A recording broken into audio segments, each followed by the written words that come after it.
Assalamualaikum warahmatullahi wabarakatuh. Alhamdulillahirabbil alamin. Assalatu wassalamu ala asrofil anbiya'i wa mursalin Sayyidina Muhammadin wa ala alihi wa sahbihi ajmain, amma ba'd. Pertama-tama, marilah kita panjatkan puja dan puji syukur kita kepada Allah Subhanahu wa taala yang masih memberikan kita rahmat pada pagi hari ini, dan juga kepada Nabiullah Muhammad SAW yang membawa kita dari alam yang gelap gulita menuju alam yang terang menderang seperti saat ini. Alhamdulillahirabbil alamin. Saya sekarang berkesempatan untuk membawakan kultum berjudul Agama dan Problematika Remaja. Masa-masa remaja adalah masa-masa yang paling indah, namun banyak problematika dan juga pergolakan yang terjadi di remaja. Pada masa-masa ini, seorang remaja bisa menentukan pilihannya untuk tetap berada di jalan yang baik ataupun di jalan yang buruk. Masa-masa remaja juga ditentukan sebagai masa-masa untuk pencarian identitas diri. Masa-masa remaja dikatakan remaja karena usianya yang telah melewati batas usia anak-anak dan akan menuju usia dewasa. Pada masa-masa ini juga, remaja disebut sebagai masa-masa transisi yang paling banyak dengan ketidakpastian dan juga ketidaktentuan oleh semua pergaulannya. Remaja juga disebut sebagai pemimpin masa depan, pengendali dan juga penentu di bangsa ini. Karena semua beban bangsa ini dipikulkan di pundaknya, karena merekalah yang akan meneruskan generasi-generasi pendahulu mereka. Dan bagaimana cara Islam memandang problematika dan juga pergolakan yang terjadi di remaja? Perkembangan dan juga pertumbuhan seorang remaja bisa dibagi dengan dua fase pembatasan usia. Yang pertama, sebelum dan juga sesudah akil balik. Akil balik untuk perempuan ditandai oleh halangan atau haid, sedangkan akil balik untuk laki-laki ditandai oleh mimpi basah. Misalnya untuk laki-laki atau perempuan yang tidak mengalami semua itu tersebut, maka dibatasi maksimal usia 15 tahun. Maka, jika seorang remaja melakukan kebaikan, dia akan mendapatkan ganjarannya yaitu pahala dan sesuai dengan apa yang dijanjikan oleh Allah Subhanahu wa taala. Sedangkan, jika dia melakukan atau melanggar perintah-perintah Allah, maka dia akan mendapat ganjarannya yang setimpal yaitu dosa, dan tidak ada pengurangan dosa tersebut dari Allah Subhanahu wa taala. Menurut hadis riwayat Imam Bukhari dan juga hadis Imam Muslim disebutkan bahwa ada 7 kelompok remaja dan dari salah satu mereka adalah salah satu remaja yang berbeda. Remaja tersebut dianggap berbeda karena di seusia remaja itu selalu melakukan sesuatu yang tidak menentu dan juga tidak pasti. Dan namun dia tetap memilih untuk tetap berada di jalur kebaikan dan bersama Allah Subhanahu wa taala. Peran keluarga dalam membentuk sifat remaja yang baik dan benar itu adalah peran yang sangat besar. Karena keluarga adalah seorang pertama yang harus mengajarkan dan juga membimbing perkembangan seorang remaja untuk menjadi remaja yang lebih baik lagi. Seperti misalnya sholat. Sholat harus diajarkan dari kecil agar dari kecil hingga besar dia akan menjadi terbiasa dan selalu melakukan sholat tersebut. Remaja menjadi salah satu peluang terbesar Islam. Namun jika remaja tersebut melanggar perintah-perintah Allah, maka dia akan menjadi seorang remaja yang tidak patuh kepada Allah Subhanahu wa taala. Wallahu alam. Semoga kita tidak termasuk ke dalam kalangan remaja tersebut. Dalam Islam, remaja itu ditempatkan di kedudukan yang sangat khusus dan juga khas. Dan remaja juga adalah masa depan bangsa ini dan juga masa depan Islam. Sekiranya itu saja dari saya. Wassalamualaikum warahmatullahi wabarakatuh.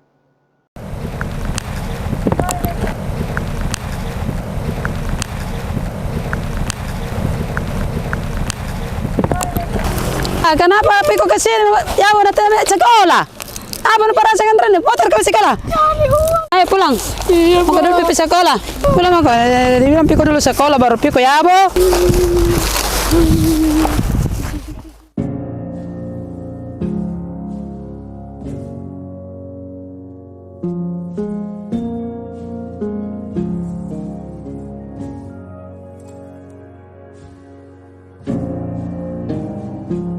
TPA Tamangapa ini merupakan tempat pembuangan sampah untuk wilayah Makassar. Seluruh jenis sampah baik dari organik maupun non-organik ada di sini. Jika hujan tiba, maka baunya akan sangat menyengat dan dirasakan oleh masyarakat sekitar. Meskipun begitu, tidak menyurutkan para pemulung sampah untuk mencari sampah plastik yang kemudian didaur ulang atau dijual kembali.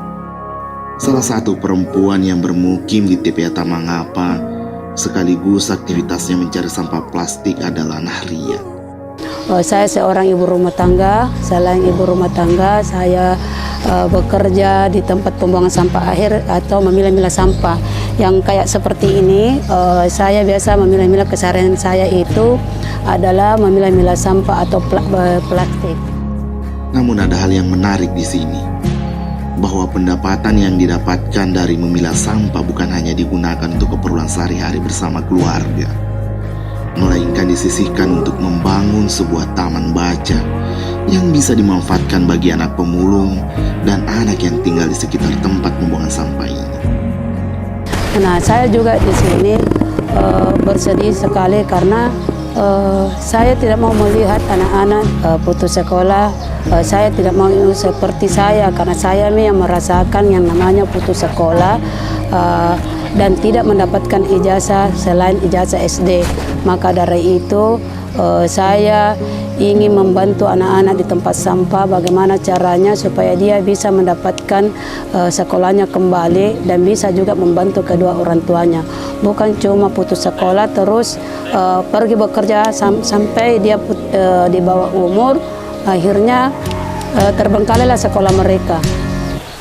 Dan saya ini bekerja sebagai bekerja memilah-milah sampah bukan untuk sekedar makan, tetapi untuk bagaimana caranya memberikan motivasi kepada anak-anak di tempat sampah ini supaya dia mau datang di tempat kami, karena kami membangun sebuah rumah baca atau perpustakaan Taman Baca Tamangapa dan rumah belajar supaya dia datang mendapatkan pembelajaran yang seadanya.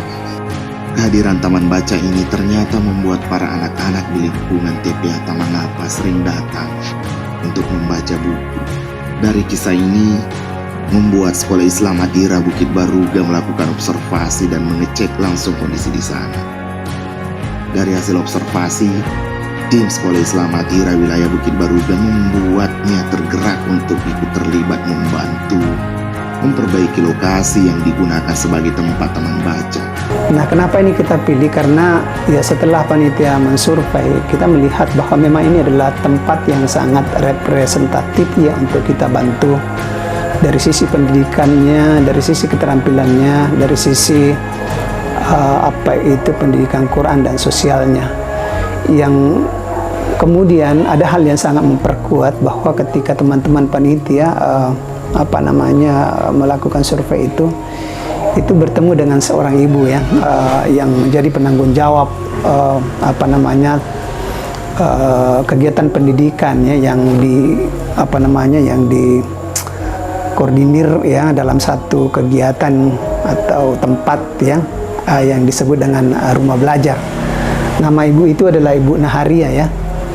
Nah, ini menarik karena punya kepedulian yang luar biasa untuk kemudian memberikan kegiatan pendidikan pada anak setempat dengan ya apa yang dia punya, sehingga ya ini yang sebetulnya menyemangati ya, memberi motivasi lebih besar kepada panitia ketika bertemu dengan ibu ini. Nah, selain itu saya sangat ingin membangun rumah baca atau perpustakaan taman baca. Saya berkoordinasi dengan tempat yang punya tanah, karena saya kan tidak punya tanah, saya pun ini cuma kontrak. Nah, di situ ada tanah kosong. Saya meminta kepada yang punya tanah supaya diberikan untuk dikontrakkan per tahun. Nah, alhamdulillah yang punya tanah sangat setuju untuk memberikan per tahun tanahnya, dan tanahnya itu saya bayar 2.500.000 per tahun. Nah, disinilah saya juga sangat kesulitan karena saya cuma ibu rumah tangga. Selain itu saya cuma pemilah-milah sampah, dan suami saya itu adalah pekerja sampah juga atau pemulung. Nah, di sini saya bekerja sama dengan saya punya anak sendiri, bagaimana caranya untuk membayar tiap bulan per tahun. Di sini karena tahun per tahun itu kita membayar, makanya kami juga pusing karena bukan cuma yang kontrakan saja yang kita pikirkan, tetapi anak-anak kami juga, karena kami juga punya anak. Saya punya anak 8 dan masih berpendidikan. Saya juga tidak mau berpengaruh juga dengan anak-anak saya, dan akhirnya alhamdulillah Tuhan mempertemukan kami dengan sekolah Islam Atira yang telah membantu kami merenovasi tempat kami. Alhamdulillah kami sangat gembira dan sangat bergembira sekali, dan sampai hari ini dia tidak berhenti-hentinya untuk membantu kami, dan alhamdulillah kami sangat berterima kasih atas bantuannya. Kami tidak bisa membalas, hanya membalas dengan doa. Ya, hingga kemudian itulah ya yang menjadi sesungguhnya perekat utama kita putuskan bahwa tempat itu yang kita jadikan sebagai desa binaan. Nah, apa yang menjadi program kita adalah ya, program kita sesuai dengan background kita sesungguhnya adalah ya, kita bergerak dalam bidang pendidikan. Jadi kita akan nanti memberikan layanan pendidikan ya kepada anak-anak setempat. Ya, mungkin kita bisa mengambil dari anak-anak anak TK, SD, SMP maupun SMA, karena ya di sekolah Atira ya baru khususnya guru-guru kita terdiri dari guru TK, SD, SMP dan SMA. Demikian juga untuk kegiatan pendidikan agamanya ya, pendidikan agama, pendidikan Qur'annya terutama ya, mulai dari bagaimana bisa belajar membaca Al-Quran dengan baik ya, lalu kemudian ya prinsipnya dari sisi tahsin tahfiznya itu yang kita akan berikan kepada dia. Demikian juga misalnya dari sisi pendidikan keterampilannya kita juga sudah menyiapkan bagaimana masyarakat yang ada di sana kemudian kita bisa bantu misalnya untuk mengolah limbah yang ada di sana, terutama limbah plastik ya, menjadi barang-barang yang tidak berguna itu menjadi sampah, kemudian bisa diolah menjadi sebuah karya yang bisa bermanfaat, yang bisa menambah sumber penghidupan. Ya, kemudian dari sisi sosial ya tentu kemudian ya kita juga bisa memberikan bantuan berupa bantuan dana ya, yang kita bisa kepada masyarakat yang ada di sana yang ya kita anggap perlu kita bantu. Saya kira itu saja yang menjadi penting dalam program ini. Mohon doanya untuk para guru, karyawan, serta orang tua siswa agar kegiatan ini bisa berjalan lancar.